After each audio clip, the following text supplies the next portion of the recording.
जय गुरुदेव नाम किसका, प्रभु का। जय गुरुदेव नाम किसका, प्रभु का। जय गुरुदेव नाम किसका, प्रभु का। प्रभु का प्यारा नाम। जय गुरुदेव। रात्रि पर मातृ संधान सेवा कर रहे हो सभी सत्संगी प्रेमीजन, आपकी सेवा लगभग पूरी हो गई। क्यों, काफी समय से आप सेवा कर रहे हो और दिन में भी आप सेवा करते हो, लेकिन रात्रि पर मातृ संधान सेवा का महत्व कुछ अलग है, इसलिए इसको जरूर जोड़ के रखा गया और इसमें सभी प्रेमियों को इस सेवा का लाभ लेना चाहिए, क्योंकि रात्रि की सेवा का महत्व होता है। जैसे लोग रात में ड्यूटी करते तो डबल तनख्वाह मिलती है, डबल मजदूरी मिलती है, इस तरीके से परमार्थ में भी रात्रि सेवा का महत्व विशेष है और इसीलिए इसको रखा गया। जितनी ज्यादा कर लोगे उतने आपको लाभ मिलेगा, और तो कोई काम तुम्हारे बस का है नहीं। भजन तुम कर नहीं सकते हो, सत्संग याद नहीं रख सकते हो, लेकिन सेवा कर सकते हो, और इसमें अगर लापरवाही की तो फिर हमेशा के लिए आप वंचित रह जाओगे। इससे सरल सेवा और कोई नहीं होगी, और न कभी इस तरह की सेवा रखी गई। ये तो एक थोड़ा सा जीवों पर दया कृपा की गई, चलो भाई कुछ न कुछ उसको मिल जाए, तो बिना किए के अगर दे दिया जाए तो आप रख नहीं सकते, और मेहनत करके करोगे तो आप संभाल के रखोगे, तो सेवा का दुरुपयोग न हो, इसलिए ये रात्रि का समय आपके लिए रखा गया। सारे विश्व में कहीं चले जाओ, रात में कोई नहीं करता, इस तरह की सेवा नहीं करता हो तो सेवाएं अपनी मजदूरी है, मतलब यानी बाल बच्चे वो तो करते, लेकिन परमार्थ की सेवा नहीं करते। और आप परमार्थी सेवा कर रहे हो, इसलिए सेवा का किसी सेवा से कोई बराबरी नहीं है, कोई तुलना नहीं की जा सकती। अब ये तो जो परमात्मा के रास्ते पर चल रहे हैं उन प्रेमियों को एहसास होता है कि हम तो दिन में नहीं कर पा रहे थे, रात्रि में कर रहे थे। कोई न कोई बात जरूर है, कहीं न से कहीं से दया मिल रही है, साहस से बल मिल रहा है, हिम्मत दी जा रही है। ये लोग दिन में नहीं करते, रात में गए कौन करेगा। और ऐसे सर्दी के मौसम में जब लोग बिस्तर से बाहर होना पसंद नहीं करते और प्रेमी आंडलिया डो रहे, ये देखकर लोगों को बड़ा आश्चर्य हो रहा है। ऐसा नहीं है, क्योंकि आश्चर्यजनक काम बिल्कुल अनोखा है, कहीं नहीं हो रहा। कहीं तीरथ मुहूर्त, कहीं गंगा जमुना चले जाओ, लेकिन ये लाभ कहीं नहीं रखा।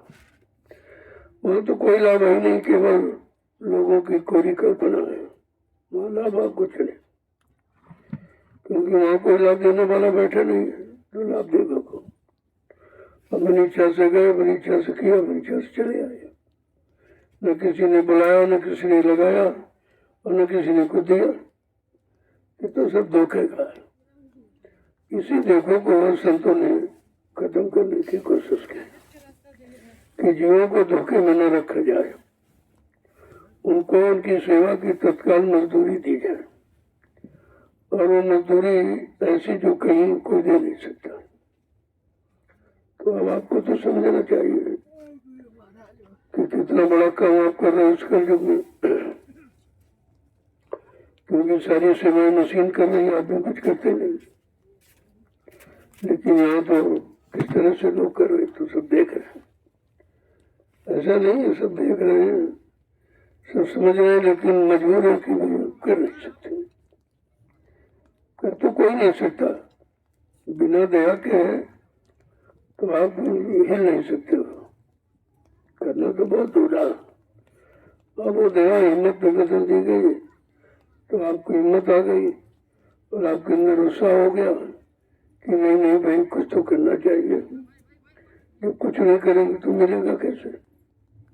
तो भक्ति तो हो नहीं सकती, कोई साधन आपसे हो नहीं सकता, संयम नियम आके बस की बात है।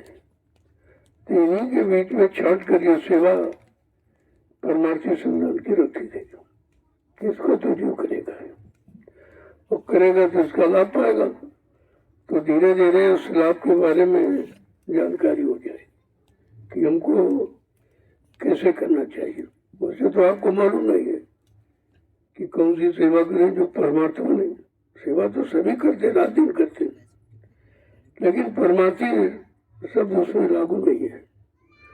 परमार्थ का मतलब है अपना स्वार्थ नहीं, दूसरों के हित का, दूसरों के भले का, दूसरों के लाभ का मतलब काम करें। ऐसा तो करने में कोई है जिसको अपना अपना लाभ चाहते, लेकिन संतों की व्यवस्था है ये कि उन्होंने परमार्थी सेवा को बहुत संभाल के रखा है कि बेचारे उन कमजोर जीवों के लिए जो उनकी शरण में आएंगे तो उनको कैसे क्या दिया जाए। तो ये देने का रास्ता एक है, और इस रास्ते पर चलकर आपको लाभ ले लेना चाहिए, क्योंकि रुपये पैसे से परमार्थ नहीं मिलता है। सामान देने से कोई परमार्थ की अदला बदली नहीं होती है, उसका तो रास्ता ही अलग है बिल्कुल।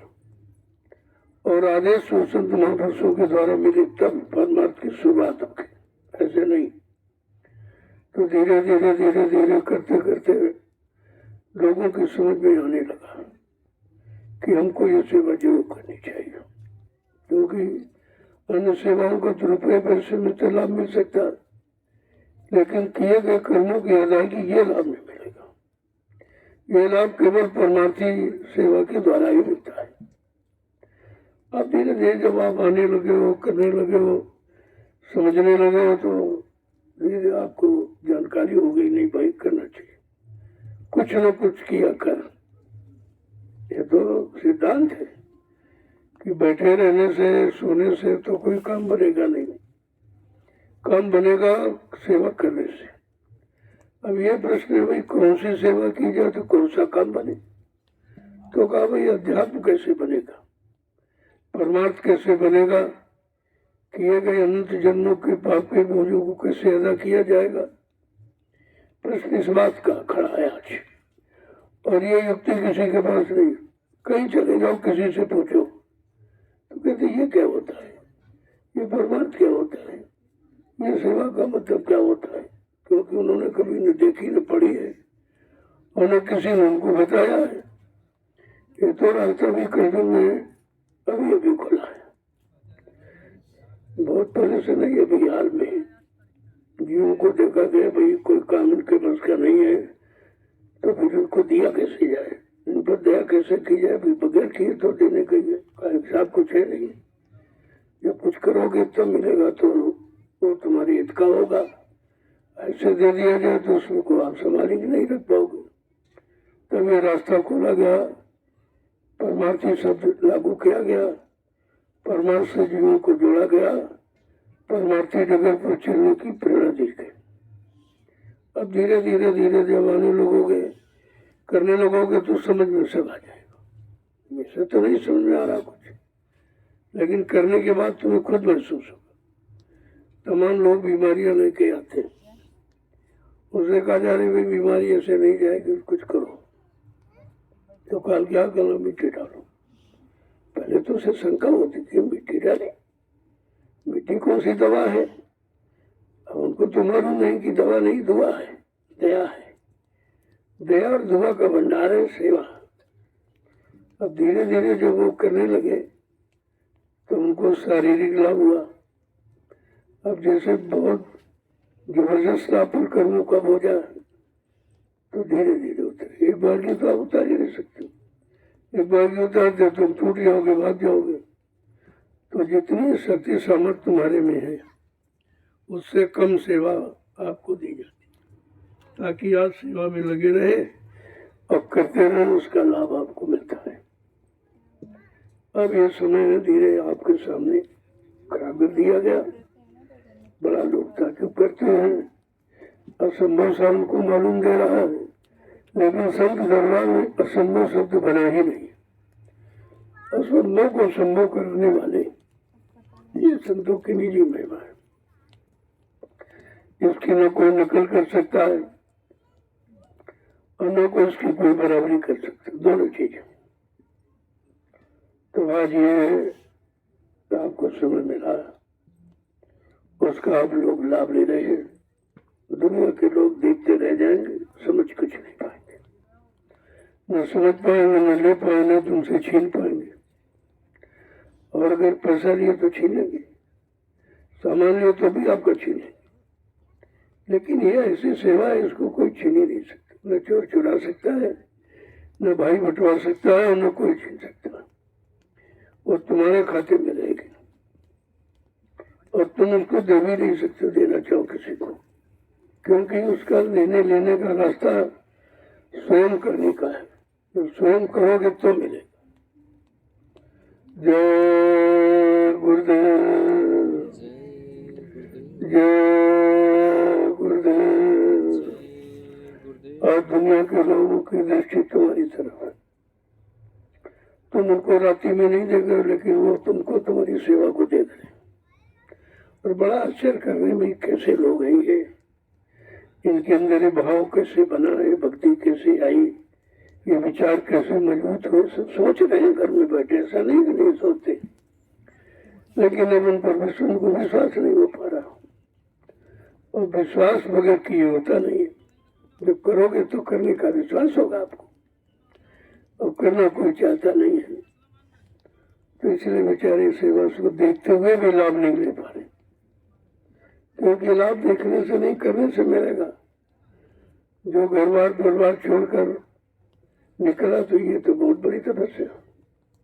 पहले लोग तपस्या करते नहीं, घर परिवार बच्चे छोड़ के आते थे, लेकिन उस समय कोई देने वाला नहीं था।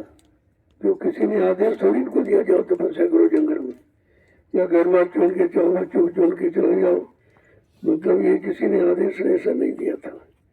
और बिना आदेश के तो आप मजदूरी किससे मांगोगे? जब किसी कोई कहेगा तभी तो आप मजदूरी मांगने के अधिकारी बनोगे, और उसको देना पड़ेगा अगर उसने आदेश दिया। तो इस तरह से कि लोग बेचारे पश्चाताप कर रहे हैं, तो करते करते समय निकल जाएगा, लाभ नहीं ले पाएंगे। क्योंकि यह सेवा के लिए कितनी मेहनत पहले से की जा रही थी, तो बेचारे नहीं समझ पाए, छोड़ के भाग गए। अब तुमने किसी का क्या नुकसान किया? तुम दूर रहोगे तो अपना नुकसान करो, तुम दूर रहोगे तो बिल्कुल दूर हो जाओगे, इतने दूर चले जाओ कि वापस लौट नहीं पाओगे। ये सब समझना चाहिए ना। आज संगत के सामने अहम समस्या है बचाव की, कि हम कैसे अपना बचाव करें और किन किन झगड़े झंझटों से, परेशानियों, बीमारियों से कैसे बचे। तो उसका निदान लोगों ने दवा, लेकिन दवा नहीं है, दवा भी नहीं काम करती, क्योंकि ये कर्मा भोगा है और कर्मा रोगा है। कर्म से रोग आते हैं और भोग से रोग जाते हैं, दोनों चीजें। अब भोग का मतलब करने के रास्ते को भोग कहते हैं। अब कौन सा रास्ता जिस पर चल करके इस रोग से मुक्ति पाई जाए? कब वो सेवा का रास्ता है। अब लोग कहते हैं सेवा तो सभी लोग करते, परिवार में सेवा करते, देश में सेवा करते, समाज में सेवा करते। कहा हाँ, वो सेवा तो आप करते हो, लेकिन उस सेवा से परमार्थ नहीं बनेगा, क्योंकि वो सेवा तुम्हारे निजी स्वार्थ की है। और ये जो आदेश मिला है ये परमार्थ का। इतने लोग मिट्टी से रहे, आश्रम पर सेवाएं कर रहे तरह तरह की, इनसे पूछा भाई क्यों कर रहे हो? कहते ये तो नहीं मालूम, लेकिन हमें आदेश मिला है, हमको आदेश मिला इसलिए मैं करता हूँ। इसमें कोई मजदूरी की लालच, कोई सामान पाने की लालच, कोई मान सम्मान का ये कुछ नहीं, ये तो कुछ नहीं, तुच्छ है। लेकिन आदेश स्वरूप नहीं है। अब आदेश लोग समझने लगे इशारे में कि आदेश जब ही दिया जाएगा जब तुम्हारा कोई भला होने को होगा। और जिससे भला होना होगा उसी का आदेश दिया जाए, दूसरा नहीं दिया जाएगा। तो धीरे धीरे धीरे धीरे जब लोग आने लगे, सत्संग सुनने लगे, सेवा करने लगे, सिमरन ध्यान भजन में थोड़ा थोड़ा समय देने लगे, तो उनके समझ में सब आ रहा। और यही आपके लिए समझने का रास्ता है। जय गुरुदेव, जय गुरुदेव,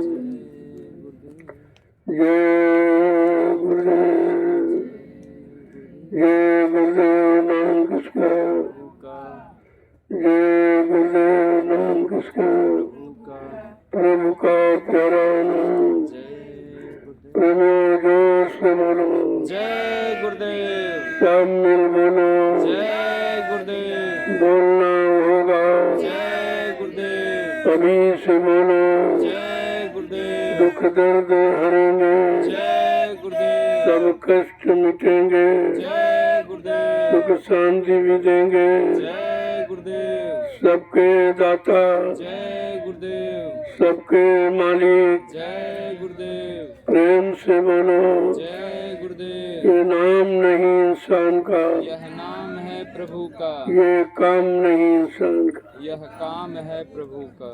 देखो, जो लोग किसी की सुनी सुनाई किताबों की पढ़ी पढ़ाई बात करते हैं, उससे किसी को लाभ नहीं, न उनको मिलेगा, जो लोग सुनेंगे उनको भी नहीं मिलेगा। लाभ पाने का रास्ता अपनी करनी है, करनी, और करनी कोई करा नहीं सकती, उन्होंने कभी की नहीं है और वो कर भी नहीं सकते। और भाषा उसमें तो तुम कुछ करेगा नहीं, उससे कुछ नहीं होगा और नहीं हुआ।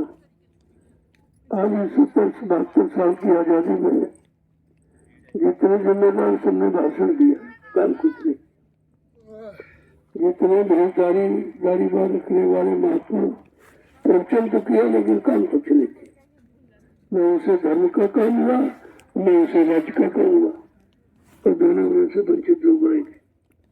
इसलिए उनको सोचना विचारना चाहिए कि हमारे इस कर्म से तो कोई किसी को फायदा हुआ नहीं है। न तुमने बड़ा समय खराब किया और लोगों का खराब किया, तो इसकी तो सजा है। इसकी सजा ऐसा नहीं है, तुमको लोग को मौका दिया गया है, तुमको किसी ने अपना समर्पित किया है, तो तुम्हें वो काम करना चाहिए। नहीं करोगे तो कुदरत से सजा भी दोगे, तो नहीं है, उस सजा का भी विधान है। इसलिए कहो तो करो, अगर करना तो कहना मत, सजा मिलेगी, क्योंकि कुदरत सब नोट कर रही है। महात्मा ने पहले कह दिया, भाई तुम्हारी हर करनी को 24 घंटे में जो भी आप करते हो तो सब तुम्हारा नोट हो रहा, उससे आप बच नहीं सकते हो। यहाँ तो जो विज्ञान ने कैमरा बनाया उसमें तो कुछ छूट भी हो सकती, लेकिन जो कुदरत का कैमरा, जो जीवात्मा तुम्हारे अंदर बैठी सब देख रही है, उससे कोई चीज छिपी हुई नहीं है, तो उसके कैमरे से तो आप बच ही नहीं सकते हो। और तुम्हारे जीवन की एक घटना नोट करती है, क्या आपने किया, कब किया, कैसे किया, कितना नुकसान किया, कितने लोगों का भला किया, कितने का मतलब किसकी हिंसा की, ये सब मतलब यानी अच्छा बुरा ये सब नोट हो रहा है, और उसी के मुताबिक आपको सजा मिल जाएगी। और उसको एक कह नहीं सकता कि हमने नहीं किया, क्योंकि वो प्रतिदिन का नोट करता है कि तुमने फला तारीख को और फला दिन और फला जगह ये किया था। अब आप कैसे झूठ हो सकते हो? जो नोट कर रहा है उसके आप झूठ नहीं बोलो। महात्मा ने सब पहले से इशारा करके बता दिया कि तुम धोखे में मत रहना, तुम चाहो किसी को धोखा देंगे, तुम खुद ही धोखे में रह जाओगे। अरे किसी को तुम धोखा क्या दे सकते, तुम अपने आप को धोखा दे रहे हो, अपने जीवन को धोखा दे रहे हो, यानी मतलब एक तरह से नहीं, सब तरह से। अब ये बात समझ में जब आवे, जब संतों की शरण में जाओ, उनके अनमोल परमार्थी वचनों को सुनो और अपने जीवन में उतारो, तब उसका लाभ आपको मिल जाएगा। फिर आपको किसी से पूछने प्रमाण लेने की जरूरत नहीं है। जय गुरुदेव। आज सारा हिंदुस्तान देख रहा है तुम्हारे इस रात्रि परमार्थी संधान सेवा को। ये छोटी मोटी बात नहीं है, और एक कलयुग का अनोखा इतिहास है। यही इतिहास है, यह सब इतिहास है तो वरना आपका और क्या है। इतिहास कोई अलग से बैठ के थोड़ी लिखा जाएगा, या मतलब जिसने किया नहीं देखा नहीं वो क्या लिखेगा। ये सुने सुनाई बातों का कोई इतिहास नहीं है। तो आपकी करने का इतिहास है कि आपसे कराया जा रहा, आप कर रहे हो। ये भी नहीं होगा भाई हमने नहीं किया या नहीं कराया गया या नहीं बताया गया।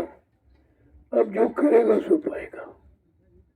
जो देखते रह जाएंगे वो देखते रह जाएंगे, जो सुनते रहे वो सुनते ही रह जाएंगे। लेकिन सुनने देखने का कोई लाभ नहीं है, लाभ तो करने और कराने का। जय गुरुदेव, जय गुरुदेव। तो अब समय हो गया। आज बहुत कम 3 डलियां डाली, सिर्फ 3 डालिए आप। तो इससे क्या होगा कि रोज का जो आशीर्वाद वो खत्म न हो। अब समय कम होने के कारण भी चलो कम है, लेकिन लाभ उतना ही है। ऐसा नहीं कि 15 डालते थे 3 का लाभ कम है। आदेश तो आदेश है, चाहे 1 का हो चाहे 3 का हो, चाहे बैठने का हो कि नहीं बैठे रहो, कोई काम नहीं करो, वो भी आदेश है। तो तुमको ये नहीं सोचना कि हमने किया नहीं। अरे भाई देने वाला चाहे बैठने की मजदूरी दे, चाहे खड़े होने दे, चाहे काम करने की दे, उसको उसके देने वाले पर निर्भर है। तो इसलिए अब सिर्फ आपको 3 मिले, 3। अब समझ लो 3 में बंटवारा कर लो, 2 अपनी 1 हमारी कर लो भाई। हमको भी तो करना चाहिए सेवा, लेकिन हमारा समय सेवा का है नहीं। मैं तो बुढ़ा हो गया हूँ और आप कर सकते हो। तो भाई उम्मीद है कि ये आप कर सकते हो तो हमारी भी कर लो, ताकि हमको भी तो कुछ लाभ मिल जाए आपकी सेवा का। आपकी सेवा का लाभ कुछ मैं कर जाए, क्योंकि मैं तो करने योग्य नहीं हूँ। तो शरीर काम नहीं दे रहा है, बहुत किया वो नहीं कर रहा। अब तो आपसे करवा रहा हूँ, बाकी तुम भी भाई करो, थोड़ा सा हमारा भी कर दो, कुछ ही तो अच्छा हो जाए। जय गुरुदेव। चलो जल्दी से करो, बहुत छोटी सेवा रखे। दूरी के कारण कम कर रहा हूँ, दूरी बहुत है। 3 ही बहुत, अरे 3 ही बहुत है, ऐसा नहीं है। तुमको गिनती पर नहीं जाना चाहिए, तुमको आदेश पर जाना चाहिए। चाहे 1 का हो, चाहे 2 का हो, चाहे 100 का हो। अगर 1 का आदेश तो 1 में ही वही लाभ जो 100 में लाभ। वो तो लाभ तुम्हारे करने पर नहीं है, देने वाले पर है। वो कैसे दे रहा, क्यों दे रहा, क्योंकि उसको भी आदेश है। वो अपनी इच्छा से को नहीं दे सकता, वो मालिक की दया से ही करेगा। मालिक जो हुक्म देंगे उसका वो पालन करेगा, और उसी हुक्म से को आपसे पालन कराएगा, क्योंकि उसको भी कोई आदेश देने वाला है। वो सर्वोपरि नहीं है, उसके ऊपर भी कोई बैठा है। कौन बैठा है? समर्थ गुरु, समर्थ मालिक, वो बैठे हुए हैं। उनका हुक्म आदेश, उनकी प्रेरणा हो जाती है तो वही आदेश आपके लिए जारी कर दिया जाता है।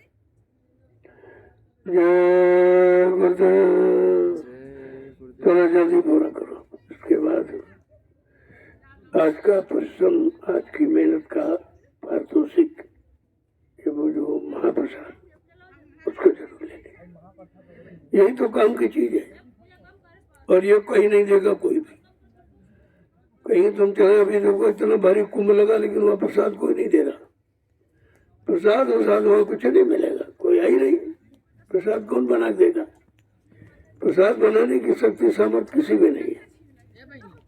तो अपनी इच्छा से गए लोग, बेचारे मर गए तमाम, और मेरा कुछ नहीं, खाली लौट आए। क्योंकि जब कोई आदेश देने वाला नहीं है तो उस आदेश का लाभ कौन देगा? और अपनी इच्छा से करोगे तो उसका कोई लाभ नहीं। अब ये बात नहीं समझ में उनकी आ रही। देख रहे हैं, मुसीबत उठा रहे हैं, मर रहे हैं, चले जा रहे हैं, डूब रहे हैं, लेकिन समझ नहीं पा रहे क्योंकि समझाने वाला कोई है नहीं, और जिसको कहते वो खुद ही बेचारा नहीं समझ पा रहा है कि क्या हो रहा, कैसे हो रहा, क्यों हो रहा। तो ये जड़ तो जड़ ही है, बचाएगा चेतन, जड़ नहीं बचाएगा। अब जड़ पर उम्मीद रख के तुम चले गए तो क्या तुम्हारी उम्मीदें पूरी हो जाएंगी? किसी की नहीं। और इसका आगे खामियाजा भोगना पड़ेगा। अब जितने लोग मर गए ये बेचारे पृथ्वी में चले गए, इनका उद्धार कैसे होगा? पता नहीं कितने जन्म भी उनको, कितने जन्म लेने पड़े पशु पक्षी कीड़ों मकोड़ों में, ऐसे नहीं, क्योंकि ये मानव तन अनमोल है और ये प्रभु प्राप्ति के लिए मिला, और तुम जड़ में इसे खराब कर रहे हो, जड़ में बर्बाद कर रहे हो, श्रम समय पूंजी सब खर्च कर रहे हो, तो आपको तो इसका खामियाजा उठाना ही पड़ेगा। अगर सत्यों की बात न मानी तो भुगतना पड़ेगी, भुगतना पड़ेगा सबको, चाहे राजा हो चाहे प्रजा, सबको भुगतना पड़ेगा। क्योंकि जिसके राज्य में अगर प्रजा दुखी है, संत गोस्वामी जी महाराज ने रामचरित मानस में लिखकर पहले ही बता दिया है कि जहाँ स्वराज प्रिय प्रजा दुखारी और स्वर्ण भवस नरक अधिकारी। क्या ये लोग ने नहीं पढ़ा है कि जिसके राज में प्रजा दुखी है और दुख दूर करने का उपाय जड़ बता रहे हैं, कहीं पानी में बता रहे हैं, कहीं पत्थर में, कहीं कागज में, कहीं तीरथ में, कहीं मोहरत में। ये क्या है? अरे जड़ कहीं कुछ देगा?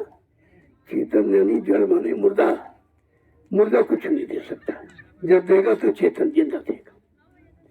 और जिंदा पूजा केवल गुरु की होती, किसी की नहीं होती। गुरु जीवित है, गुरु की गुरु आदेश देता है, गुरु भक्ति सिखाता है, गुरु शक्ति देता है, गुरु तुम्हारे हर काम को पूरा करने का दावा करता है। तो गुरु पूजा में सबकी पूजा, और गुरु समान कोई देव न तुझा। फिर भी नहीं लोग समझ पा रहे। इतनी बड़ी चीज लिख के संत महापुरुषों ने रख दी, और फिर भी तुम जड़ में फंसते चले जा रहे हो, मरते चले जा रहे हो, निपटते चले जा रहे हो, भोगते चले जा रहे हो, नरकों में जाते जा रहे हो। मतलब यही तैयारी तो सब नरक की कर रहे हो। और ढूंढ तो पुण्य मिल जाएगा, पुण्य। अरे पुण्य कहीं चेतन में पुण्य है? चेतन पुण्य देता है कि जड़ पुण्य देता है? ये भी नहीं समझ पाए लोग, बेचारे जड़ में इतना अनमोल जीवन समाप्त कर रहे हैं। ये खामियाजा दोनों को, राजा और प्रजा दोनों को भुगतना पड़ेगा, और भोग रहे हैं।